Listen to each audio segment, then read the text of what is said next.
세속에 대한 사랑, 쾌락에 대한 사랑, 그 애착을 끊어버리고 하나님을 온전히 의지하는, 정말로 생수의 근원 되시는 하나님을 의지하는 삶을 살라고 오늘 우리들에게 명령하고 있음을 기억하시고,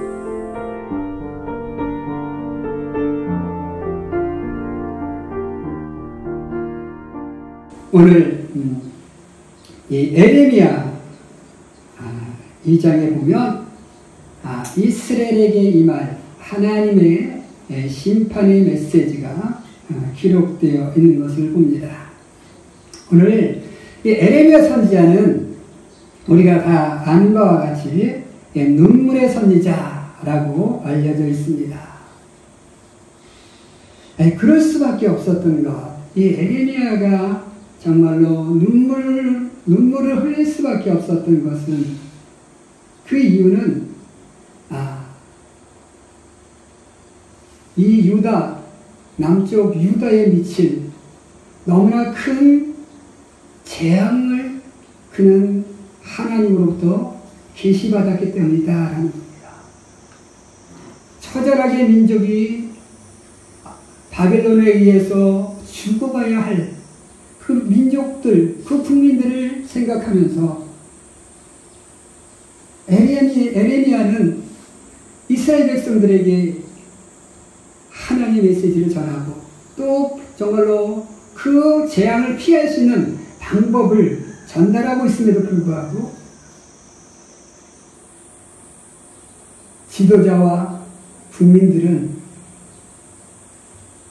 에레미야의 말에는 귀 기울이지 않고 잘못된 거짓 선지자들의 속임에 빠져서 엉뚱한 길로 가고 있는 그 현실을 바라보면서 이 에레미야 선지자는 눈물을 흘릴 수밖에 없었다라는 겁니다. 오늘 이스라엘 백성에게 이 엄청난 재앙이 임할 수밖에 없었던 이유를 오늘 하나님께서는 두 가지로 말씀하고 있는 것을 봅니다. 그것이 바로 무엇입니까? 너희가 두 가지 악을 행하였는데, 첫 번째 악은 무엇입니까? 너희가 생수의 근원되는 나를 버린 것, 하나님을 버린 것, 우상을 숭배하는 것, 이게 너희의 첫 번째 잘못이야 라고 말씀하고 있습니다. 두 번째 잘못은 무엇입니까? 너희가 스스로 웅덩이를 팠어. 그런데 그 웅덩이는 물을 저축치 못할 터진 웅덩이라 이렇게 말씀하고 있습니다. 두 번째 잘못은 무엇입니까? 물을 저장하지 못하는 터진 웅덩이를 스스로 파는 이러한 잘못을 행하였다라고 말씀하고 있는 것을 봅니다.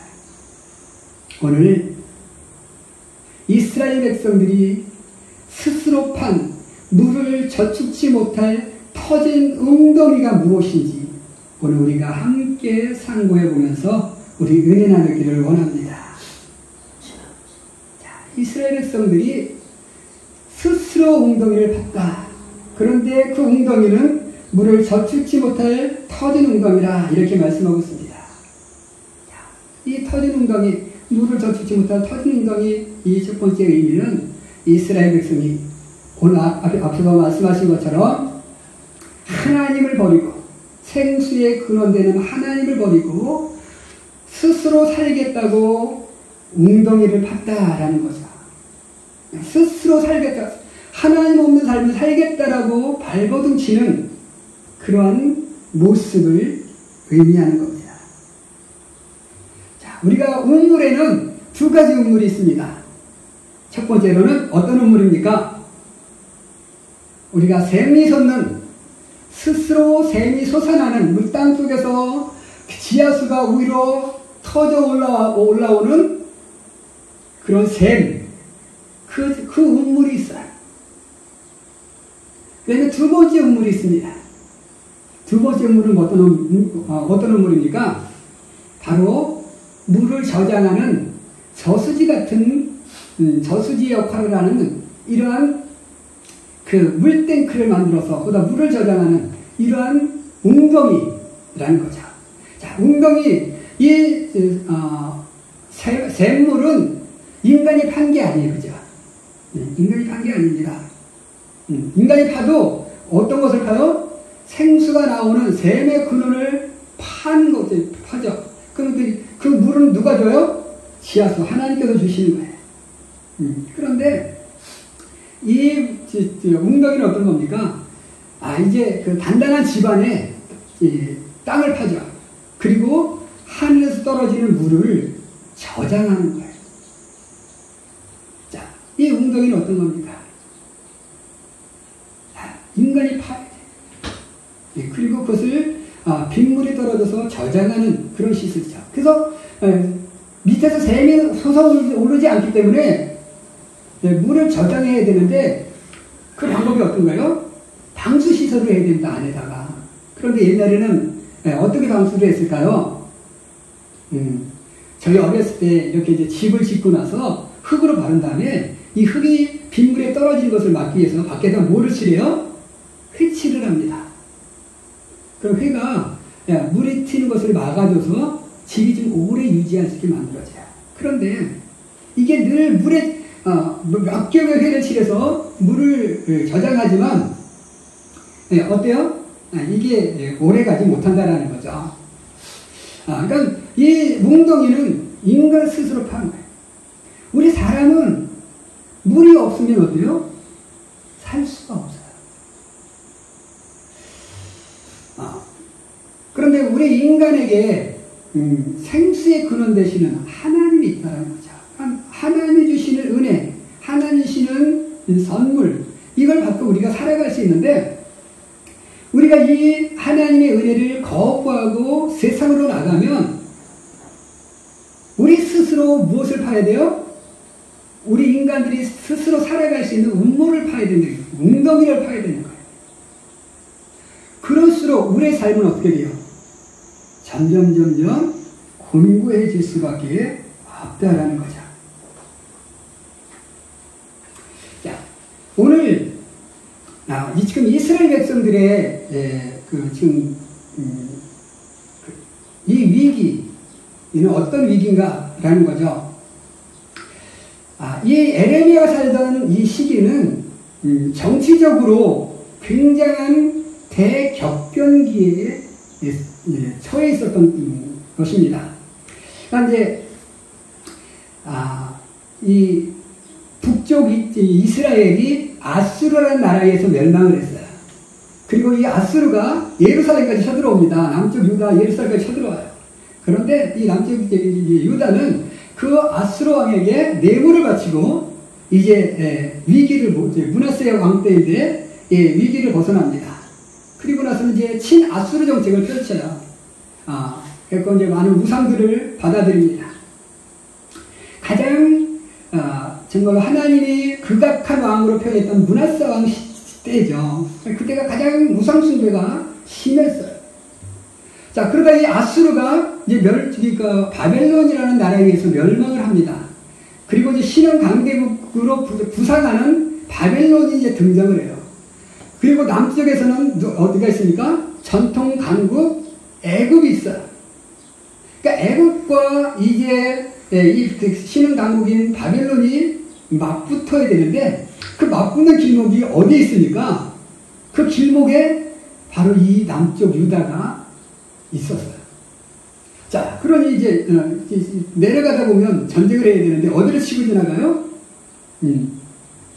그 유다를 거쳐서 내려가야 되는데, 그러니까 이제 남쪽 유다에서는 자, 어떻게 해야 우리의 나라를 지킬 수 있을까?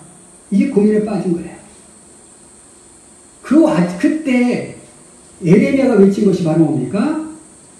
남쪽 애굽을 의지하지 말고 바벨론에게 항복해라. 이것이 우리나라를 지킬 수 있는, 우리 국민을 지킬 수 있는 유일한 방법이야. 라고 이제 하나님의 말씀을 선포하는 거예요. 그러니 이 국민으로서는 어찌 보면 이게 매국노 같은 눈으로 바라볼 수밖에 없어요. 그래서 이 에레미야가 굉장히 고난을 많이 받습니다. 희망적인 메시지가 아니라 항복해라, 항복해라. 그래야 할 수 있다라고 하니, 그런데 지도자와 종교 지도자들, 정치 지도자들은 이 바벨론을 의지하자, 바벨론을 바라보라는 이 에레미야 선지자의 이 말을 거부하고 어떻습니까? 친애국 정책을 펼치는 거예요. 자, 그러니까 하나님은 에레미야를 통해서 바벨론에게 항복해라 이렇게 말씀했는데 우리 지도자들은 어떻습니까? 아니야. 에레미야를 믿을 수가 없어. 오늘 우리는 하나님을 믿는 백성인데 하나님 우리를 지켜주실 거야. 우리는 애국과 연합을 해서 바벨론에게 대항할 거야.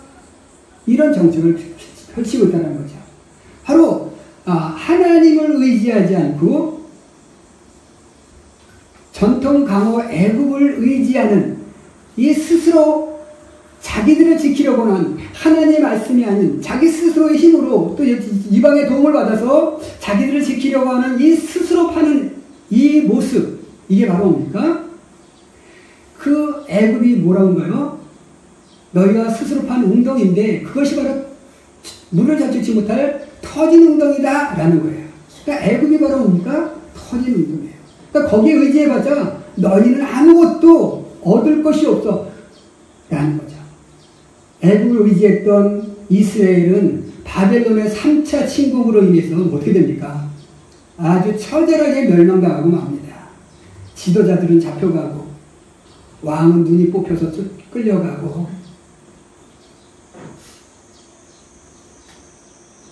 이런 처절한 운명을 맞이하게 된 것을 봅니다.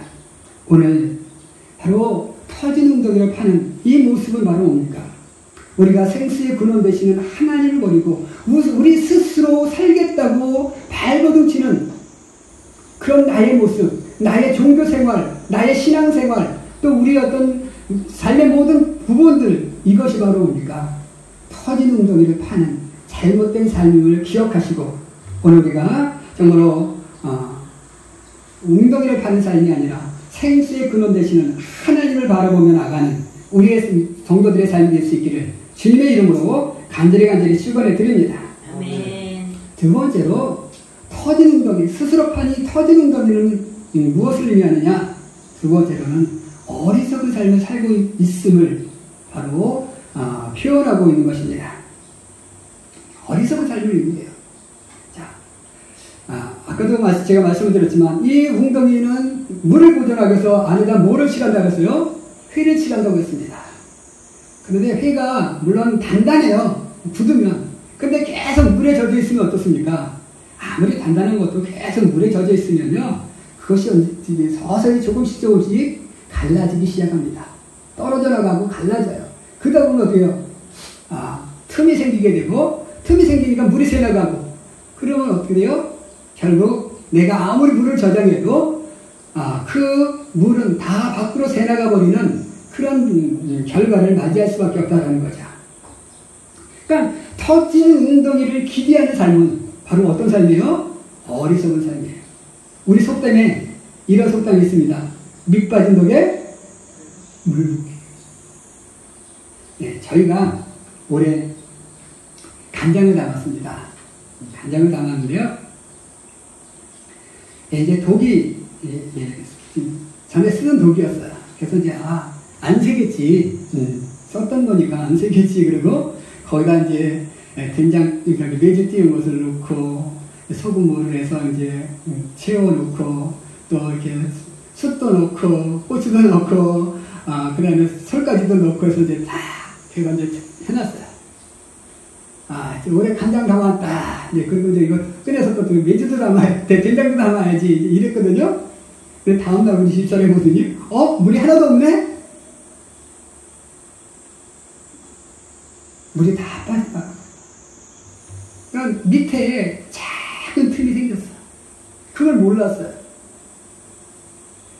거기다 물을 쟁여놓고, 우리는, 이야, 올해 나 올해 장을 담았네. 이런 거 좋아했는데, 결과는 뭐예요? 싹, 헛수고, 였다는 거죠. 오늘 우리가요, 독이 깨진 걸 알면, 거기다 장 담글 사람이 없다라는 거예요. 그죠? 그 독을 사용하는 이유는 뭐냐면, 이 독은 깨끗해. 물이 안 셀 거야 라는 나만의 확신, 그죠? 신념으로 거기다 담그는 거예요. 깨졌다면 안 사용하죠, 그죠? 자, 그런데 내가 알지 못하는 작은 틈새가 내가 이루어 놓은 모든 역사를 뭐요? 허사로 돌려버린다라는 거예요. 이게 바로 뭡니까? 터진 웅덩이의 모습이다. 깨진 독의 모습인 거예요. 오늘 우리가 세상 속에서 어떤 일을 합니다. 그래서 내가 이것을 할 때 정말 내가 이렇게 철저히 준비했으니까 이것은 완벽할 거야 라고 하죠. 그런데 그게 제대로 됩니까? 내 뜻대로 됩니까? 안 돼요. 왜? 거기에 깨진 부분이 있기 때문이다. 이스라엘이 애굽을 의지했던 이유는 바로 뭡니까? 애굽은 전통적으로 지속적으로 지금까지 전통 강호였던 거예요. 그죠? 그러니까 여기 이 애굽을 의지하면 우리는 안전할 거야. 새로 막 신음으로 떠오르는 바벨론, 이제 나라 설립했는데 저게 강해봤자 얼마나 강하겠어. 이런 거죠, 그죠? 그런데 전통 강호라고 생각했던 그 애굽은 뭐요? 깨진 항아리, 밑빠진 독이었다는 거죠. 저무는 해였어요. 그런데 우리 사람들은 그것을 몰라요. 오직 누가만 알려주는 거예요? 하나님을 의지해야 되는데 인간을 의지하고 세상을 의지하고 내 판단을 의지하고 내 지식을 의지하는 그 모습이 바로 뭐예요? 어리석은 삶의 모습이다라는 것을 오늘 하나님이 우리에게 알려주십니다. 내 경험, 내 지식, 내 판단, 그것이 하나님의 판단과 하나님의 지식에 미칠까요? 미치지 못해요. 그럼에도 불구하고 우리는 뭐예요? 내 판단이 완벽하다고, 내 계획이 완벽하다고 우리는 스스로 자부하고 그런 잘못된 판단 속에서 우리가 일을 해나가는, 그것을 바로 하나님은, 그것을 보고 하나님은 뭐라고 말씀하셔요? 어리석은, 터진 웅덩이를 의지하는 어리석은 삶이다 라고 말씀하고 있음을 우리는 기억하시기 바랍니다.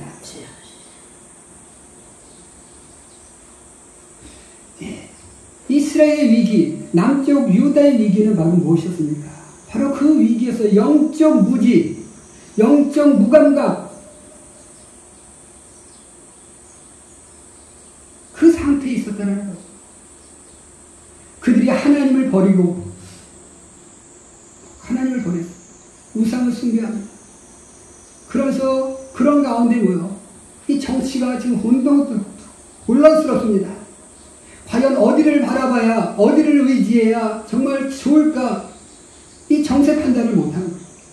그러니까 영적으로도 자기들이 하나님을 버렸다는 잘못을 인식하지 못하고 있었고, 주변에서 상황도 제대로 파악하지 못하는 이런 무지와 무감각 상태에 빠져 있었던 이 어리석은 삶의 모습. 오늘 우리의 삶은 어떻습니까? 나는 영적으로 깨어있습니까? 아니면 정말로 나의 상황을 제대로 인식하고 있습니까? 오늘 우리는 나의 영적 상태에 대하여 제대로 된 인식을 갖고, 그리고 우리가 영적으로 깨어있는 삶의 모습을 유지해야 한다라는 것입니다. 오늘 우리는 밑빠진 독에 물 붓는 어리석은 삶이 아니라 영적으로 깨어있어 나 자신을 제대로 살펴보는 그런 우리 귀한 성도들의 삶이 되시기를 주님의 이름으로 간절히 축원해 드립니다. 아멘. 마지막 세 번째로 터진 웅덩이, 이것은 무엇을 의미하느냐? 세속에 대한 사랑과 세상 쾌락에 대한 애착을 버리지 못하는 그런 삶의 모습을 의미하고 있다라는 것입니다. 자, 오늘 이스라엘 남쪽 유다가 애굽의 미련을 버리지 못하는 이유, 왜 애굽에 그렇게 목을 메고 있었을까라는 거죠. 에림의 선지자는 하나님의 명을 받아서 자, 바벨론 정책을 펼쳐라. 그래야 너희가 살 수 있다라고 하는데 이 정치 지도자들과 국민들은 에림의 선지자의 말에는 콧방귀도 안 끼는 거예요. 그 이유는 무엇이었을까라는 겁니다. 그것은 바로 이 애굽은 전통 강호였다는 것. 그리고 애굽에는 무엇이 있었습니까? 그동안 정말로 수백 년 이렇게 이어오면서 정말 이루어 놓은 문명이 뭐요? 엄청나게 발달되어 있었다는 거죠.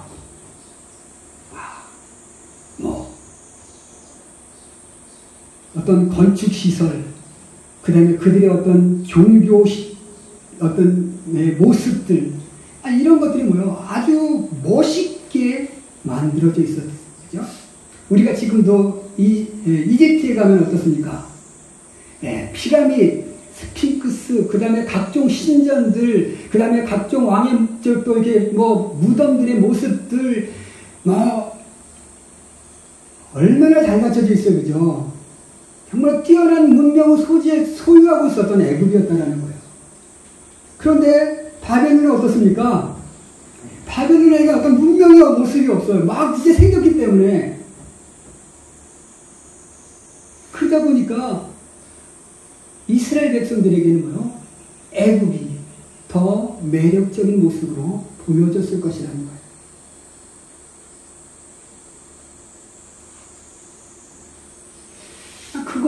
그것을 바라보는 세속에 대한 사랑, 그리고 또 세속에 대한 우상숭배를 하면서 가졌던 그 어떤 쾌락의 모습들, 이걸 버릴 수가 없었다는 거죠. 에레미야 2장 25절 정도 뒤로 가다 보면 이 이스라엘이, 남쪽 유다가 우상숭배에 빠져있는 모습을 이렇게 표현하고 있는 것을 봅니다. 생명의 근원 되시는 하나님을 버리고 그들은 끝없는 우상숭배의 삶을 살았는데 그 모습을 그들은 광야에 익숙한 들 앞나기가 그 성욕의 동함으로 헐떡거림 같았다라고 이렇게 표현하고 있습니다. 우리가 이 짐승들이요, 이제 그 때가 돼서 발정이 나면 어떻습니까? 그때는 사람이 보는 거, 누가 보는 거 뭐요? 가리지 않습니다. 그냥 자기 성욕에 따라 뭐요? 자기의 성욕을 해결하려고 해요. 지금 이스라엘 백성들의 모습이 바로 그거예요.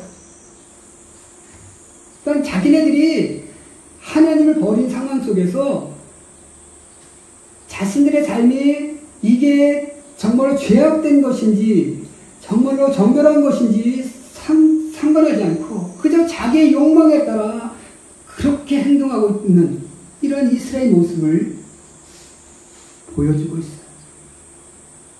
지금 이스라엘 백성들이 애굽을 의지하는 그런 터진 웅덩이를 지금 쫓아가는 이 삶의 모습은 바로 이런 세상 쾌락에 대한 그 모습을 표현하고 있는 거예요. 그들의 삶의 그 쾌락을 추구하는 모습, 우상숭배를 추구하는 모습, 애굽을 의지하는 모습, 이것은 바로 뭡니까? 너희가 세속에 대한 사랑이야, 세상 쾌락에 대한 사랑이야, 이것을 버려야 돼? 그것은 물을 젖히지 못할 터진 웅덩이 같은 거야. 그러니까 그것을 버리고 하나님을 의지해 라는 하나님의 경고의 메시지이라는 것입니다. 오늘 사랑하는 여러분, 우리 하나님은 우리들에게 요구하십니다. 세속에 대한 사랑, 세속에 대한 쾌락에 대한 사랑, 그 애착을 끊어버리고 하나님을 온전히 의지하는, 정말로 생수의 근원 되시는 하나님을 의지하는 삶을 살라고 오늘 우리들에게 명령하고 있음을 기억하시고, 우리는 이제부터 우리 스스로 웅덩이를 파는 삶이 아니라 정말로 하나님이 보내주시는 생수를 바라보며 그 생수의 은혜만을 기다리며 그리고 그 생수의 은혜만을 마시며 살아가는 우리 귀한 성도들의 삶이 되시기를 주님의 이름으로 간절히 축원해 드립니다. 기도하겠습니다.